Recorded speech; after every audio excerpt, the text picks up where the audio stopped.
Hello everyone, back with my number 24, my David Bowie collection, and this is going to go to Tin Machine 2, the second instalment from Tin Machine, of course. Tin Machine 2, released in 1991 on London Records, who later went actually into liquidation shortly after this was released. The record company itself, I should say. This is the vinyl.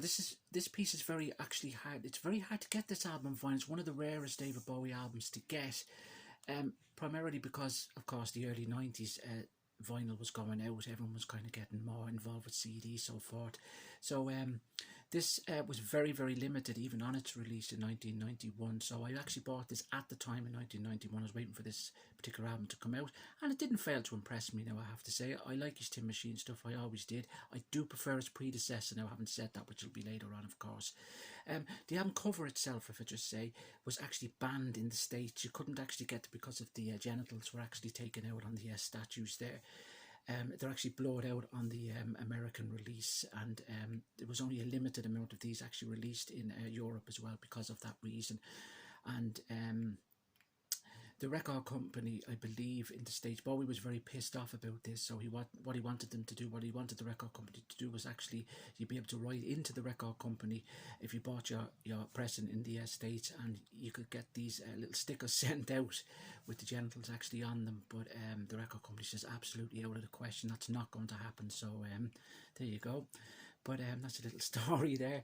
But the album itself, Tin Machine 2, an album I do like. It opens up with the brilliant Baby Universal, which is, I think it's an absolutely brilliant song, to be honest with you. It sounds good, and it's real kind of very different, I have to say, from what he was doing on the first album, even though a lot of these tracks were demoed as such on the just not finished, and needed finishing touches, so forth, and needed to be well, generally reproduced, so forth, as such, on his Tin Machine 1 album. Not them all, some of them were actually recorded during that during the Tin Machine 1 sessions.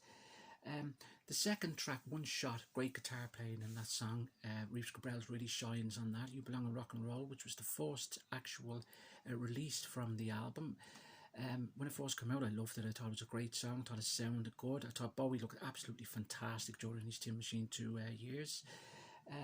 Then we have If There Is Something, of course, the cover version of the Roxy Music song, which is very different but sounds good. Ampla Pura, which is an okay song as well. Betty Wrong, which is a good song, very aggressive, loud song, sounds brilliant live.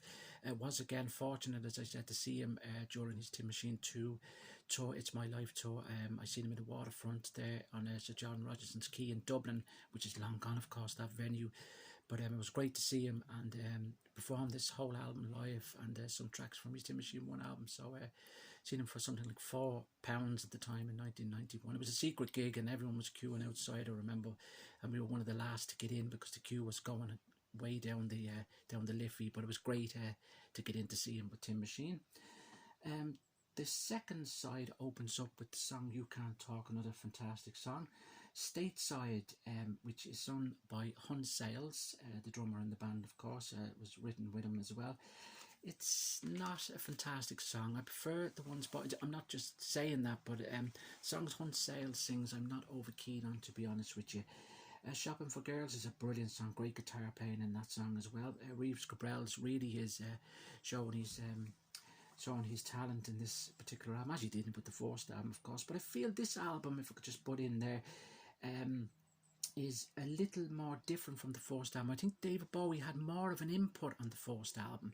I think on this one the band are kind of more experiment more so than Bowie. Bowie seemed to be kind of the leader as such, in even though they said it was a band. You could see that Bowie was kind of knew what he was doing, knew what he wanted the band to do with this particular album, and they were kind of bouncing off each other at the same time. But Bowie really kind of knew what he wanted, because he created that sound he kind of created with Reeves Gabrels. He took on to work with on later albums as such. A Big Heart, another great song. Sorry, which again is sung by Hun Sales. It's okay. It's not the best. Goodbye Mr. Ed, which is a brilliant song, one of my favourite songs on the album. All these songs were performed live during It's My Life tour, most of them. But the album itself is a pretty good album now, I have to say. As I said, I like his Tin Machine stuff. I always liked his Tin Machine stuff. He did intend, of course, to go in after Black Tie White Noise and do Tim Machine 3, but because of personal reasons with the band, they had to call it a day and stop that. The four singles, I said, from the album was the Tin Machine song, or the Tin Machine You Belong in Rock and Roll, which has, it came with a poster as well, that which has Amplora, I should say, Shaking All Over Live on it as well, which sounds good. So that was the first release from it. Then it was followed with Baby Universal and One Shot, which I've misplaced somewhere. One Shot, I do have that on 12 inch as well, and on 7 inch, of course. I have these all on 7 inch as well, and CD single. Yep. So these are BBC sessions of Baby Universal and Big Heart. As I said in one of my early videos there, when I was doing showing updates so forth, BBC sessions, there was a lot of these done. So I would say if a box set ever did come out of the 5 years, as I always call them, box sets, the 5 years, then a new career, and right up to Loving the Alien. If the box sets that have been released, if another one did come out, there'd be a lot of Tin Machine BBC sessions and live material that they could release. But again, it's all to do with copyright, so forth. And I know there's a lot of trouble going on with their past band members as such. Not so much with Reeve Gabrels. I think it's more the Sales Brothers, which are kicking their heels in a little bit to do with that. But yeah, a good album. That's the CD that was released also. This one has the genitals taken out, as you can see there. And this is the cassette that was released also, 1991. Yep. This is actually, I do have another CD with the genitals in it, but this one is without. And this is a Russian copy, a bootleg that they released, actually, of Tin Machine 2. Because it's so hard to get, they released it as a bootleg. That's that lad there. The sound quality, it's okay on it. It's not fantastic now, but you can see that it's kind of photocopy print. It's nothing like the original.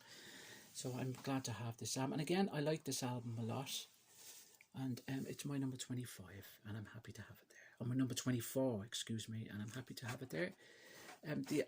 I have to put it in some position on my favourite list, but yeah, I'm happy to put it there. So, Tin Machine 2.